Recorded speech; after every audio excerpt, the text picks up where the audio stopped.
সোনাই এবং ধলাই বিধানসভার বিস্তীর্ণ এলাকার মানুষ বন্যার করুণ পরিস্থিতির মধ্যে দিন কাটাচ্ছেন। বিশেষ করে দিদারখুশ ভুবনহিল গঙ্গানগর এলাকার ভয়াবহ বন্যার মুখে পড়েছে। সম্প্রতি এই এলাকায় অবৈধ বাঁধ নির্মাণ এবং সুইচ গেটের অপ্রতুল ব্যবস্থাপনার কারণে ব্যাপক ক্ষয়ক্ষতির শিকার হচ্ছেন স্থানীয় কৃষকরা। স্থানীয় সূত্রে জানা গেছে, কিছু মৎস্য শিকারী এবং অসাধু ব্যক্তি বাঁশ দিয়ে অবৈধভাবে বাঁধ নির্মাণ করে বোয়ালি নদীর প্রবাহকে বাধাগ্রস্ত করছে। এর ফলে প্রচুর জল প্রবাহিত হতে না পারায় নদীর জল উপচে পড়ে বন্যা সৃষ্টি হয়েছে।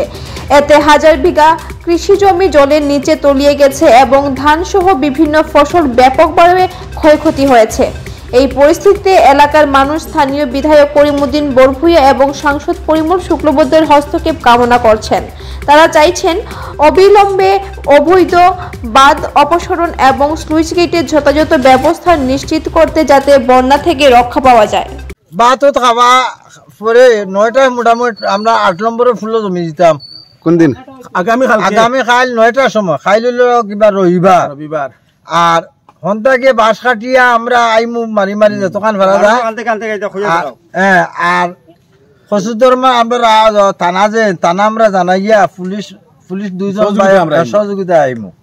উদ্দেশ্যটা হইল মানে আমরা প্রায় আমরা গঙ্গানগর তুই লইয়া গঙ্গানগর 1000 বিঘা আমরা জমি এখন বর্তমানে পানির তলে এখন প্রায় খেত হাওন মাস শেষ হওয়ার হতো। এখন পর্যন্ত মানুষে জমিনের মধ্যে দানা চারা লাগাইতে পারছে।